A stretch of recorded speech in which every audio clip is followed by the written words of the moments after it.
Lesson 7. Strap yourself to the mast. Whoever undertakes to set himself up as a judge of truth and knowledge is shipwrecked by the laughter of the gods. Albert Einstein.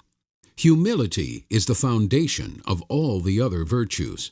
Hence, in the soul in which this virtue does not exist, there cannot be any other virtue except in mere appearance. St. Augustine. Pride slays thanksgiving, but a humble mind is the soil out of which thanks naturally grow. Henry Ward Beecher. The guru began expertly dealing cards, 2 to a person face down. Then he stopped. "Wait a second," he said. "What are we going to use as chips?" They all looked around, and finally the financial advisor said, "Coasters." "That's it," said the guru. The financial advisor rose, collected a large stack of coasters, and brought them back to the table like a waiter balancing a stack of dishes. He measured off 10 coasters, creating 4 approximately even stacks, and handed a stack to each of the other players. "I suppose we can trust your counting abilities," cracked the stockbroker. "I should hope so," replied the financial advisor. "Now, what's the game?" The guru shuffled his coasters in his right hand like an expert gambler with casino chips. "Texas Hold'em," he said with a sly smile. "The classic poker player's form of poker. You all know the rules?" He peered around the table. The 2 men nodded, but the stockbroker frowned. "No problem," said the guru. "Each player gets 2 hole cards face down. Then I deal 3 community cards face up, called the flop. Each of us plays those cards along with the ones in our hands. We bet before the flop, then after the 3 cards are dealt. Then I deal a 4th card, called the turn, and we bet again. I then deal a final card, called the river, and we bet a final time. Whoever is still in the game uses the cards in their hand and the cards on the table to make the best 5-card hand. Clear?" The stockbroker furrowed her brows. "As mud," she grumbled. She looked up at the men. "Don't worry, I'll get it. I'll own you boys by the end of the night." "The secret to Hold'em," said the banker as he eyed his hole cards, "is knowing mathematical probability, what your odds are of beating your opponent's likely hand." At that, the guru cracked his knuckles like gunshots. "That's one secret," he said. "There's another. It's why we're playing this game. This is where we wrap up all that I've taught you under a single word." "What word?" said the financial advisor. The guru eyed him evenly. "Let the games begin," he said. He threw a coaster into the center of the table as a bet. The others followed his lead. He tucked 1 card from the deck beneath his glass, spun 3 onto the table, and turned them over. A 9 of diamonds, a queen of spades, and an ace of diamonds. In researching for his book Good to Great, Jim Collins learned something truly fascinating about great companies, the guru said. When he met with the leaders of the companies, he was surprised at what he found. He called them Level 5 executives, and defined that person as someone who has extreme personal humility combined with intense professional will. Do you know anyone who is both humble and has an intense professional will? They are hard to come by. Where you find intense professional will, you usually find an ego to match. The banker grinned. "Ain't that the truth?" he said.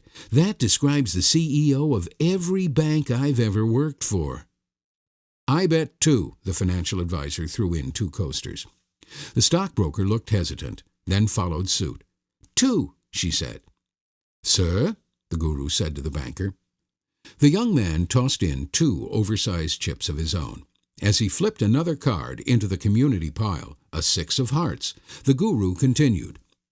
Collins describes what he calls the window-mirror dynamic. Most people, when things go well, they look in the mirror and look for evidence that they are the cause of the good. When things go bad, they look through the window to find other people or outside circumstances to blame. But level 5 executives do just the opposite. When things go well, they look out the window and give credit to their people. When things go poorly, they look in the mirror and ask, "What can I do better?"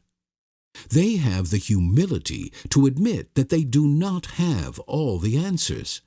That doesn't diminish their ego, because their worth goes beyond their performance at the office. He knocked on the table with his knuckles. Check. "That means you pass on betting," the financial advisor said to the stockbroker, who smiled and nodded. He knocked to indicate a check, and the stockbroker and banker did the same.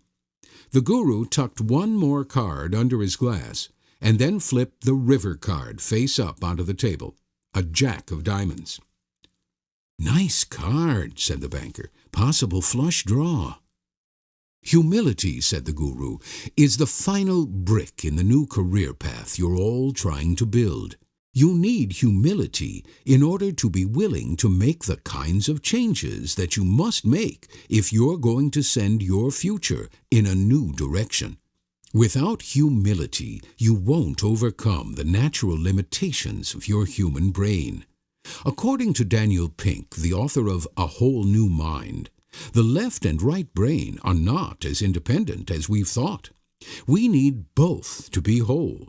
But I say that we have discounted the part of the brain responsible for empathy, intuition, and inspiration to the detriment of the financial industry. You and yours have become all about the numbers. Mathematics, but no poetry. Einstein, but no Shakespeare. That means you're only doing half your job with half of yourselves. You're on a heroic journey, you know. He slapped down 5 coasters in the center of the table. 5. The financial advisor whistled and threw in his cards. "Too rich for me," he said. The stockbroker was next. "Should I bet?" she asked the financial advisor. She peered intently at the guru, trying to uncover something revealing.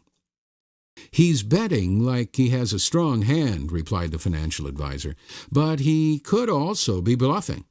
You have to calculate the odds of both, based on what you know about your opponent." She chuckled. "I know I don't want to bet against this opponent." She mucked her cards. The banker eyed the guru aggressively, hesitated, and then threw in 7 coasters. "Raise 2, he said with a gunfighter's bravado. The other 2 raised their eyebrows, but the guru was inscrutable. "Now we've got us a game," he said. "Let me tell you a little story about humility while I'm deciding whether I should call your raise. Ulysses in the Odyssey was the only one of the great mariners of his age to survive sailing past the island of the Sirens. They would sing songs that seduced men into running their ships aground on the rocks and killing the whole crew. But when it came time for Ulysses to sail past the Sirens, he did not rely on his knowledge of the Sirens' power to save him. He was humble enough to say, 'I'm just a man. I need to take steps and prepare.' And he stuffed wax in the ears of all his crewmen. Someone had to be able to hear the wind and waves, and as the captain, that meant Ulysses could not put wax in his ears. So what did he tell his crew?" The other 3 sat silent, hypnotized by the story. "Strap me to the mast," he told them. The guru continued. So his crew bound him to the mast, and when they sailed past the Sirens, Ulysses could hear their song and wanted to follow it to his death, but could not. He and his crew survived. Why? Because he was humble enough to know that his knowledge did not make him immune to his weaknesses as a man. He was humble enough to acknowledge those weaknesses and take steps to overcome them through preparation. His humility made him wise. He did not think himself stronger than the forces that would have destroyed him. The guru considered for a moment and then pushed in his remaining coasters. All in. "That means he's betting everything, and our friend has to bet it all as well, or fold," whispered the financial advisor to the stockbroker.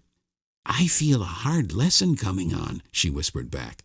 The financial advisor nodded. The banker glared at his opponent, hesitated, looked at his hold cards, looked at them again, and pushed in all his coasters. "Call," he said confidently. "Show me." With a sliver of a smile, the guru flipped over his cards. A 10 and king of diamonds. "Nut flush," he said. "That means he has the best possible flush," said the financial advisor. "It's an unbeatable hand right now." The banker grinned, shrugged, and tossed down his cards. "You've cornered the market on Corona cardboard, man," he said. The guru reached over and flipped up the banker's cards, a 9 and a 6. "You called my all-in with 2 pair and a flush on the board?" he said. "Why?" The banker shrugged. "I thought you were bluffing." The guru gathered the cards and began shuffling, shaking his head. "No," he said, "that's not why. You lost because you had no humility. You couldn't accept the idea that I might know something you didn't, or be in a stronger position. You had to win at all costs. That's the cell so many people in the financial world are locked in. They've bet their entire sense of self-worth on what they earn instead of who they are and what they stand for. When you do that, you can't afford to lose, or in your own eyes, you become worth less, and therefore worthless. You convince yourself that you know all and can handle anything, and you get sucked in or suckered, like I suckered you." The tyranny of certainty. The guru shuffled the cards now, not like a Vegas dealer, but like a magician, arcing them from hand to hand at least 3 feet across, the sound like a flock of pigeons startling into the air. He began dealing another hand. "I'll spot you some chips," he said to the banker, sliding some coasters toward him, "but you owe me a beer." As he dealt, his voice deepened. "I'm going to kick you all out of here after this lesson. You're ready. You've learned almost everything I have to teach you about transforming your careers and your lives. But there's one more important thing I have to pass along, and that's this. Cherish and celebrate what you don't know." He dealt 2 cards, face down, for each of them. "What we don't know?" said the stockbroker. "It's what we don't know that can bring us down, end our careers, even land us in prison. How can we celebrate that?" She picked up her cards, looked at them with no expression, and set them down. The financial advisor picked his up and winced. "Poker face," jabbed the banker. "Man, the last time I saw a pair this ugly was when my sister brought her twins to the house," the financial advisor said. "Those are some homely kids." He flipped his cards away. "Fold." The guru checked his cards impassively. "You rely on knowledge, don't you, ma'am?" he said. 3. He tossed a trio of coasters into the center. "You figure being a woman in a profession dominated by men means you have to be better than everybody just to break even. You have to know more and be tougher than everyone else, right?" The stockbroker froze, staring back at him. Finally, she said, her voice almost a whisper, "I used to think that." She called his bet. The banker was in as well. The guru grinned. "Those are the most hopeful words this side of I don't know," he said. He dealt the 3 community cards, King of Hearts, King of Clubs, and 3 of Spades. "We demand perfection from ourselves, and that means knowing everything. But knowing everything in a financial services profession, in a world that is inherently impossible to predict, means we're setting ourselves up for failure at every step. We insulate ourselves by clinging to what we think we know. It becomes our religion. Let me tell you, nothing holds a person in prison like the tyranny of false certainty." The stockbroker threw 2 chips into the center. "Your bet," she said to the banker. He winked and folded. The guru called her bet and flipped over the turn card, a 7 of clubs. "Let me ask you all this. Why does Alcoholics Anonymous work? There are no hard and fast success rates out there, but let's say that 10% of the people who attend AA quit drinking for life. That's much higher than if they tried to stop on their own. Why? What is it about the ones who succeed?" The stockbroker threw in her last 3 coasters. "All in," she said, and then paused. "All in. It's because they go all in, isn't it? They have nothing left, no choice but to change or go to prison." The guru called her bet. "Last card," he said, sliding 1 card under his glass. "That's part of it, but not all." He flipped the last card up, a jack of diamonds. "But I like your all-in reference. Yes, they surrender completely and humble themselves. They admit they are helpless. They also admit that knowing that their alcoholism will kill them does not have the power to stop them from drinking. They have the humility to admit that they don't know what to do and don't know what lies ahead. So they open themselves to whatever helps them take control. Their ignorance becomes power. When you set aside certainty that has gotten you into a corner and celebrate what you don't know, you open the door to discovering new knowledge that leads you somewhere new. You overthrow the tyranny of certainty." He flipped over his cards. 3 sevens. She threw hers on the table. "I think that's a full house, right?" Indeed it was. Kings full of 3s. She'd gotten the hand on the flop, the first 3 cards. The financial advisor and the banker whooped and high-fived her as she smiled and raked in her fake chips. "I didn't even know what I was doing," she beamed. "That's my point," said the guru. "You didn't have certainty or knowledge about the game, so you opened yourself to the knowledge that presented itself in the moment, whatever felt right to you. If you'd been an experienced player, you might have come out betting big and made me fold, or been intimidated by my calling and folded yourself. Instead, you won a big pot. Getting past what you think you know and being humble enough to open your mind to whatever is in the moment is a powerful thing, but it's very hard to do. You have to be humble and brave enough to stop valuing what you know so highly." "Wait," said the banker, "what I know is valuable. What all of us know is valuable." The guru shook his head. "You're saying that your knowledge and the financial products are why your clients hire you," he said. "That's false, as we've learned. You are the value. Not what you know, but who you are. Do you honestly think there aren't 10,000 other bankers out there who know as much or more than you do about accounts receivable financing?" He turned to the stockbroker. "Do you honestly believe there aren't 10,000 other Series 7 license holders out there who know as much as you do about PE ratios?" He fired his gaze at the financial advisor. "And you? Do you think there isn't a stadium full of reps who know more about dollar-cost averaging than you do?" No one replied. The message was clear.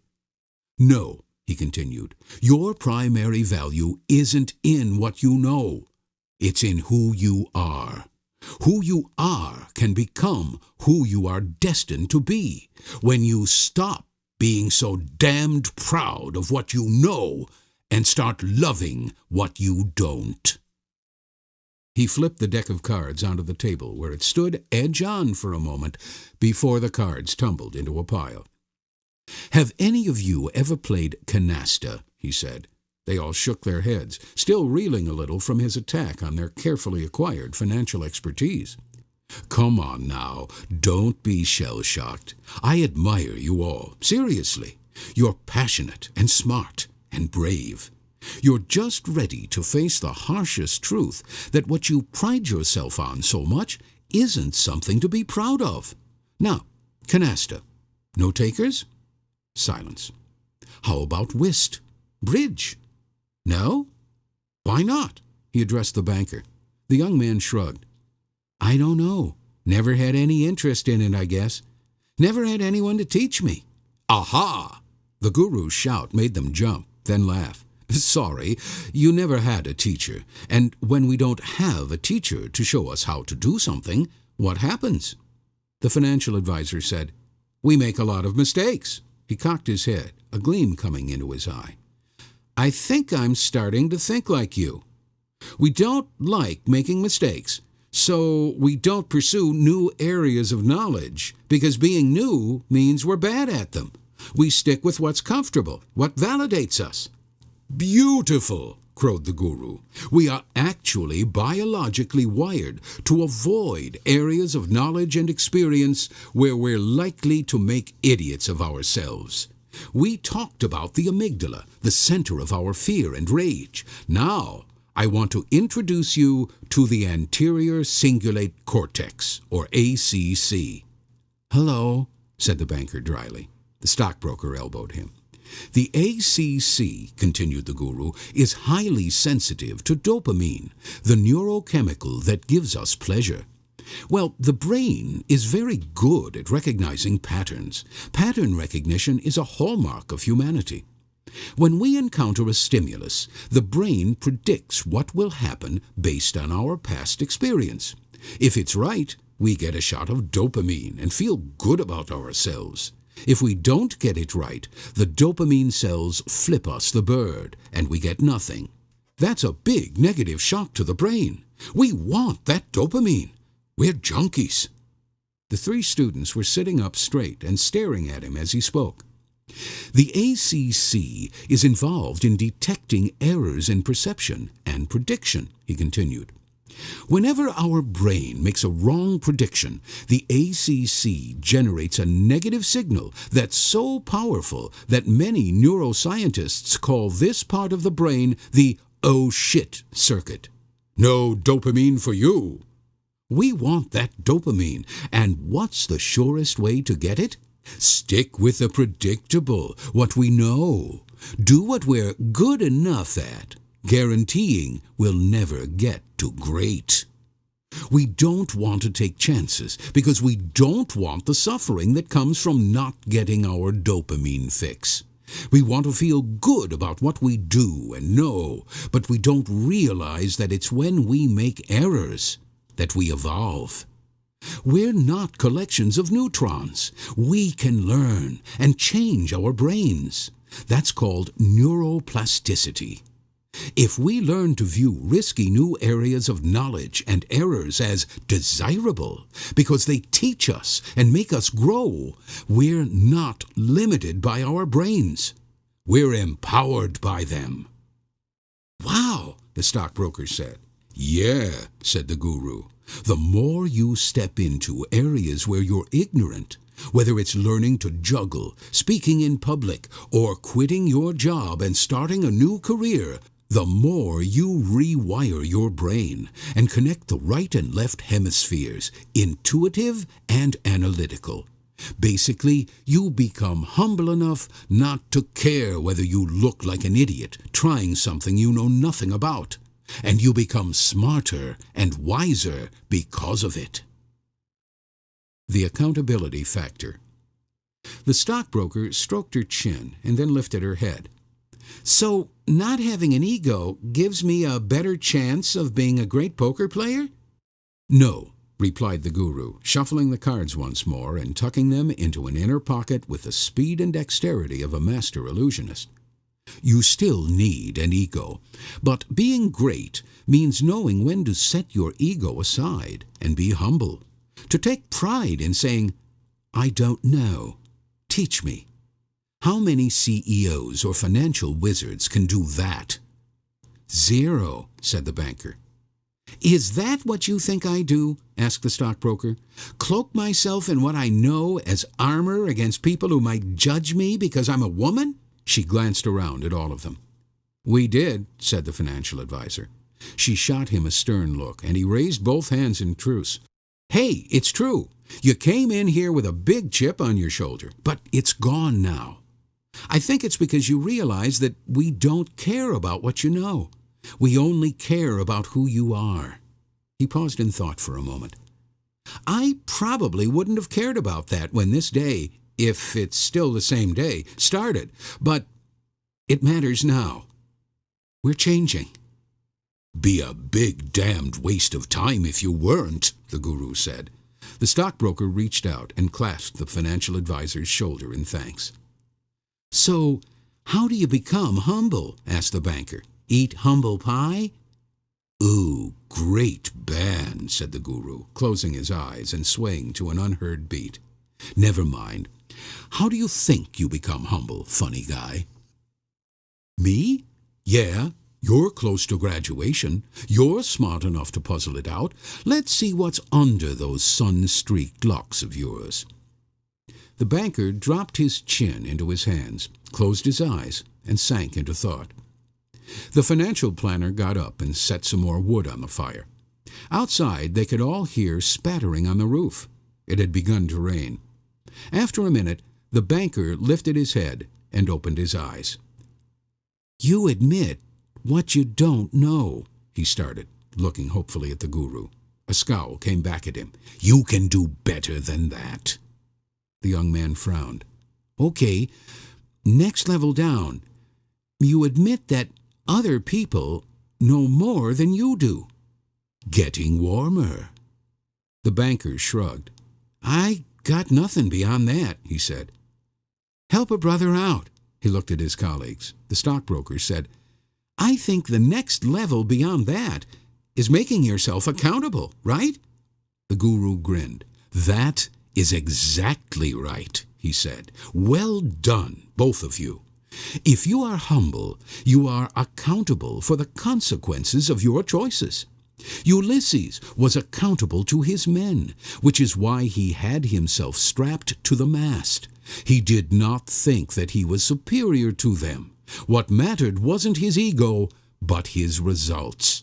Most financial professionals are not accountable. How many of you have made yourselves accountable to anyone but your spouse or significant other?" The three looked at the floor. "So you're in a profession where you hold your clients accountable, but you're not accountable yourselves?" he said. "If you want to start somewhere, start there. You can only lead people as far as you are willing to go yourself.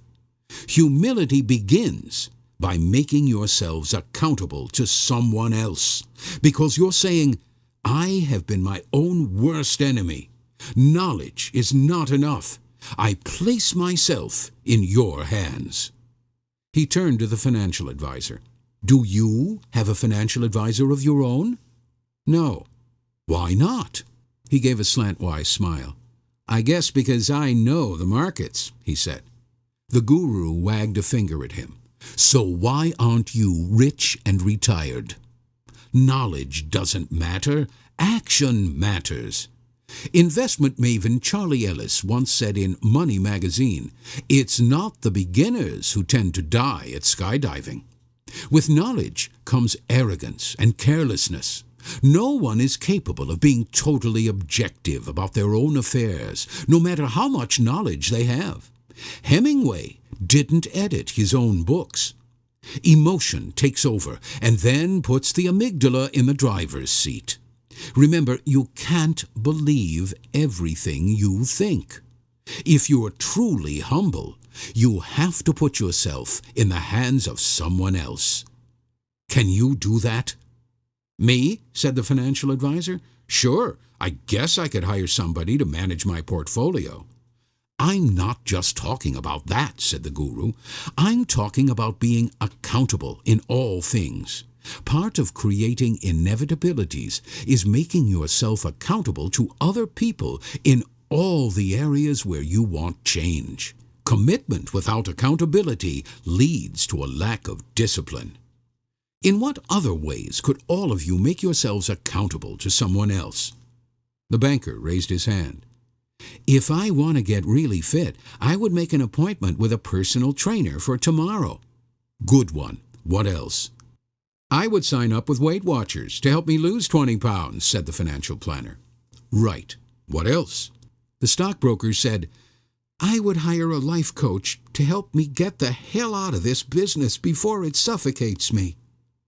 They all looked at her, staring at her hands in her lap. She lifted her head and said softly, I don't like what I do. I want something else out of my life. They looked at her for a long moment. The financial advisor got up, walked over to her, crouched by her chair, and wrapped one long arm around her shoulders in a tight hug as she leaned into him. The banker came over and wrapped both arms around them both. The moment raveled out for long seconds as the fire popped. Sorry about that, the stockbroker said, sitting up and wiping her eyes. I guess I didn't realize that until just now. No need to apologize, the financial advisor said. I think we all feel that way at times. She looked at him squarely. Do you ever feel like you want out? He shook his head. No, I love this business. I love that I can help people create a future. I don't like the way I've been doing it, but I wouldn't do anything else. It's your baby, said the banker. What? The financial advisor looked surprised. Men build businesses and buildings because we can't have babies, said the banker. I'm serious. We can't create life, so we create empires, explore the world, and invent things to compensate for that. I love what I do, too. I just want to do it on my own terms, not someone else's. The financial advisor was looking for words when the stockbroker chimed in. Buildings and businesses are important. Where would babies live, and how would we make money to support them otherwise? She smiled at the two men. It's all important. We all are. There was a long silence as they regarded each other. Do you realize, said the guru gently, that's the longest time I've gone without talking since we started this? They laughed. Yeah, you do talk too much, man, said the banker. That was smart. All of you, the guru said. You're finally getting it. You admit you don't know where to go from here. That's humility. It's also empathy, something more people in your profession need. I suggest that all of you go out tomorrow and find your own financial advisor, stockbroker, or banker. Make yourself accountable to that person so you can fully understand what it's like. Begin changing your story. What's your story? Our story? Said the banker. The guru got up and started walking around the bar, turning off lights, closing cabinets, and shutting doors. As he moved, he said, I said before that you were on a heroic quest. The hero journeys from ignorance and innocence to wisdom and accountability, and along the way he or she confronts the darkest inner demons. That's mythic narrative, and we all have it. We're all living a heroic journey, but we've become so obsessed with the stories of reality TV stars that we've forgotten our own stories. We're told that if we're not famous, we don't matter. But we do. It's time for you three to begin rewriting your stories. How do we do that? Asked the financial advisor. The guru was washing dishes. The clinking sound was comforting in the quiet bar. Well, first, you take all the things that you think make you who you are, and you throw them over the side of the boat. What if you didn't earn money for a year? What if no one knew your name? What if you didn't have the suit and the car? What if you were stripped of everything you're attached to? Would you cease to exist? Of course not. But who would you be? What would you call yourself if you didn't know your name? The stockbroker's eyes were shining. Tearing up the current pages and starting fresh. That's what you mean, she said. Yes, but still remembering your past and letting it shape who you become, the guru said, drying glasses with a towel. This is about rewriting who you are, not just what you have done. How would you define yourself if you had no baggage from the past to drag behind you? Humility means becoming like a child. Until about age 7, children don't develop a self-contained sense of the past or future. They exist in the present unless we prompt them. That's why children don't worry, regret, or self-delude. What is, is. They are who they are. Imagine if you wrote your story like that, but with the wisdom and experience of a 30, 40, or 50-year-old. The banker stood up. "That's Buddhist, man. I studied it when I lived on the West Coast," he said. "You're talking about getting rid of attachments." The guru nodded as he placed glasses back on shelves. "Yes, but most belief systems speak of letting go of attachments, as in, thou shalt worship no graven images. For most of us, our identity is tied up in our attachment to things. How about this? When Gandhi was assassinated in 1948, his possessions were a beggar's bowl, a pair of reading glasses, and a loincloth that he made himself. That was his total material worth. But no one would have argued that that was his total worth. He needed nothing to define himself. He was who he was. You are who you are, or you are who you become. If you can become humble enough to let go of what you know and what you have, and become poor and ignorant, the whole universe opens up before you." He stopped and looked at them. When you can let go of all things outside of yourself that you let define you, you're free to write your heroic tale in any way that you want, he said. What is worth more than that? The financial advisor stood up and put on his suit jacket. It was clear to him that closing time was approaching. "You're not saying that we should give up our material possessions, are you?" he said. "I have 3 kids. It would be difficult to tell them that they have to live in a hand-built log cabin in the woods." "Of course not," said the guru, wiping down the bar. "Material possessions and money aren't the problem. Veneration of them is. You can have a mansion and 10 Bentleys for all I care, as long as you don't tie your identity to what you own, where you live, or what you do. There is a difference between the guy who drives the Lexus and the Lexus driver. Scratch the Lexus of the first guy, and he gets it fixed. Scratch the Lexus of the Lexus driver, and you scratch him. He's defined himself by what he has and what he does." The banker coughed loudly. "What's this?" said the guru. The young man looked at the floor with a grin. "I'm a Prius driver," he said. They all laughed. "You all have an incredible opportunity," the guru said. "You have the opportunity to redefine yourselves completely, right here, right now. You can define yourselves by all the measures that matter. What you care about, what you believe, what your passion is, what you're willing to suffer for. Hell, you can even define yourself by your weaknesses, because they're part of you, and you should love them. The trick is that it's your story. It can go any way you want it to." They thought about that for a moment. Unbidden, the banker started straightening tables and chairs. The financial advisor went to the fire and poked the smoldering log with his foot, letting the fire burn out. The stockbroker had a sparkle in her eyes. She slipped her arms into her jacket and said, "Everybody can do this, not just us, can't they?"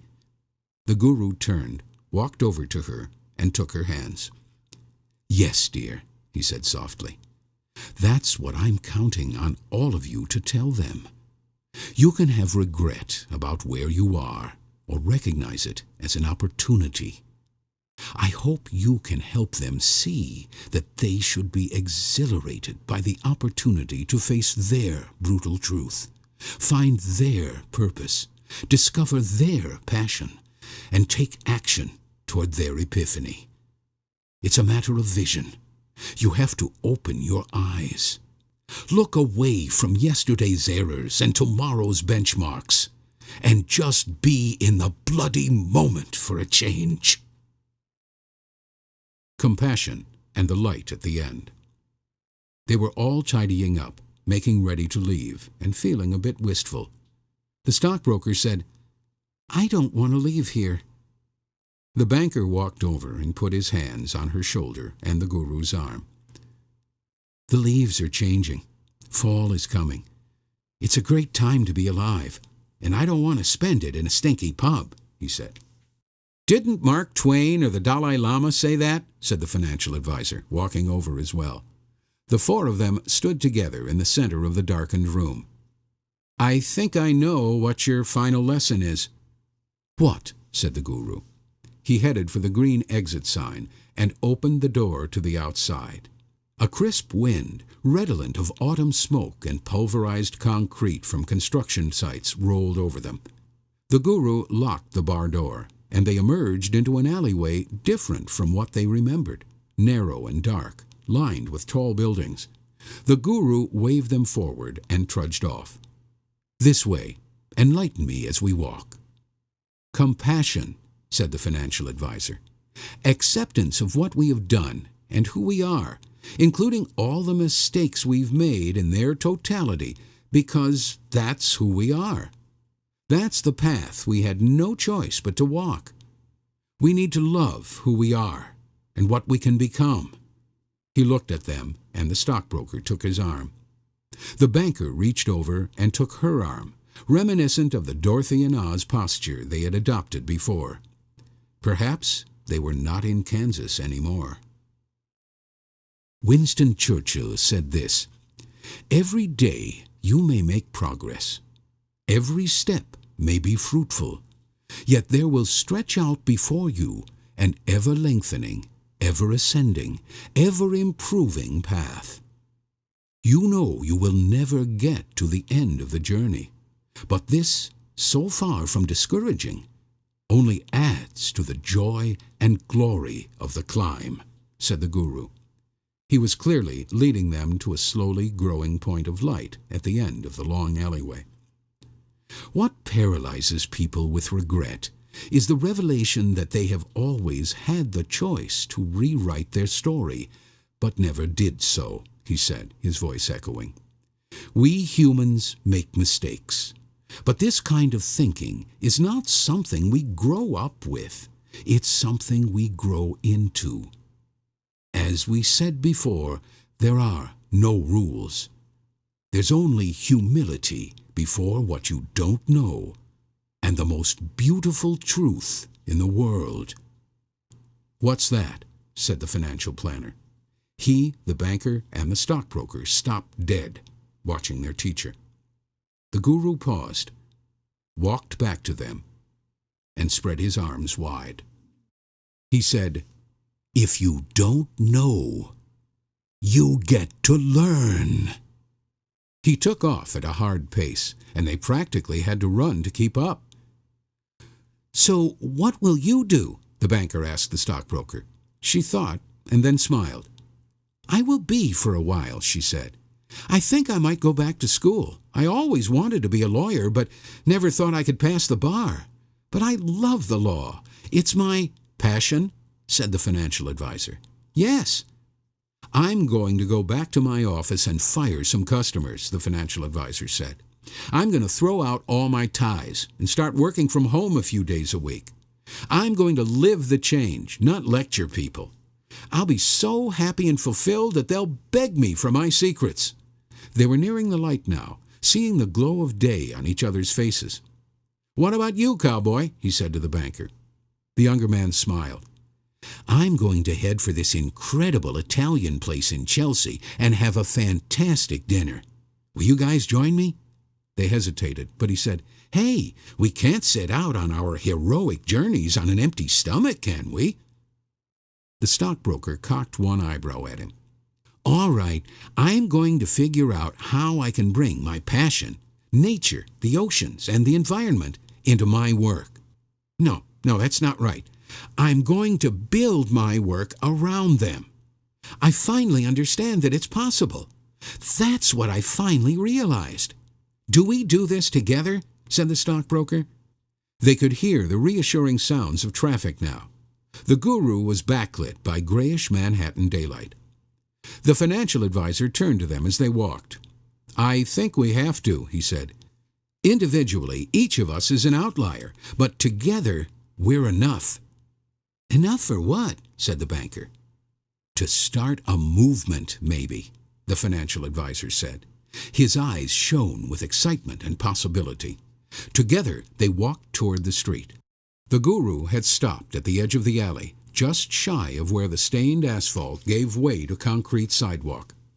Without a word, he smiled at them and hugged each of them in turn. "Thank you," the stockbroker said softly, kissing him on the cheek. "What exactly happened today?" The Guru smiled again, then held out his arm and invited them to walk onto the sidewalk. As they did, the sun broke through gathering clouds to bathe them in brief gold. When they turned, he was gone. The alley, in fact, was no longer a narrow 19th century corridor, but a modern New York serviceway. A garbage truck sat there, waiting. "And is anyone surprised by that?" said the banker. They all looked around. The sidewalks of the financial district were crowded with people. Cabs and limos passed, and the subsonic rumble of subway trains could be felt rather than heard under their feet. "I feel like I just woke up," the stockbroker said. "Yes, I think that's right," said the financial advisor. He held out his arm again, and she took it. "Italian, huh?" he said to the banker. "The best." "We need carbs. We have a lot of thinking to do. Shall we?" They turned north and walked toward the corner together, looking around like tourists to where they could hail a taxi.